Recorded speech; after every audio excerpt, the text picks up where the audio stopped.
were cheering, and this story that I would have never told anybody for the rest of my life became a story I tell everybody. Because when my brother started running with me, everything changed. You see, because when my brother started running with me, it no longer was about my performance anymore. It was about this redemption.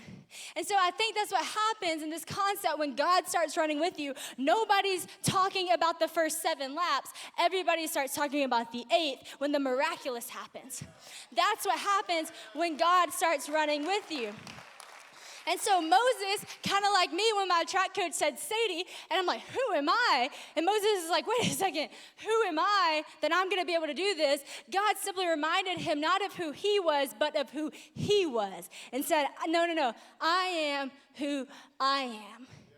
You have to keep in mind that when God calls you to something, he has already considered who you are. God created you.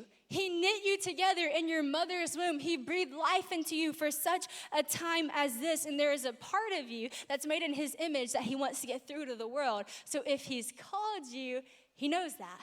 He knows exactly who you are. He knows exactly what you're running from. And yet he still meets you where you are. And he says, we got a place to go. We got a gospel to preach. There's stuff that's going to happen. And he redeems everything about your story. If you don't feel ready, though, how do you do that? Well, I think what happens is we don't feel ready because we think that our readiness is dependent on our ability to run. We think our readiness is dependent on our performance. And we think, well, I'm not ready because I'm not a good speaker, or I'm not the right person for that. I didn't go to seminary school. I'm not a teacher. I don't know how to go and make disciples. I'm just not ready for this. I'm not equipped for this. And I want to talk to you about this from the perspective of my track coach to me and God to you. You see, my track coach knew that I was not going to win that race that day.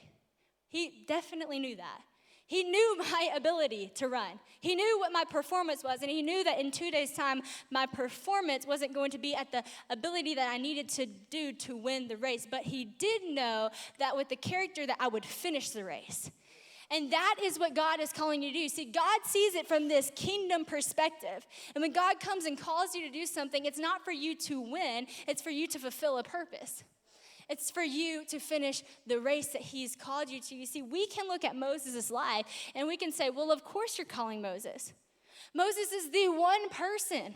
He's the one person of the Israelite people that was actually raised in the house of Pharaoh, the one person that Pharaoh would listen to.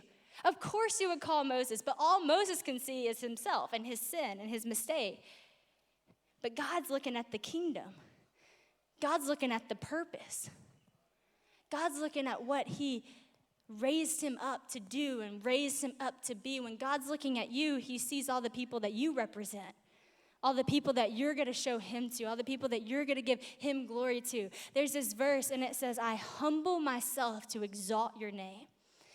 In that verse, I think you have to have that humility to feel ready to run the race, because if you're worried about winning and you're worried about looking good, you're probably never even going to start the race that God has set before you.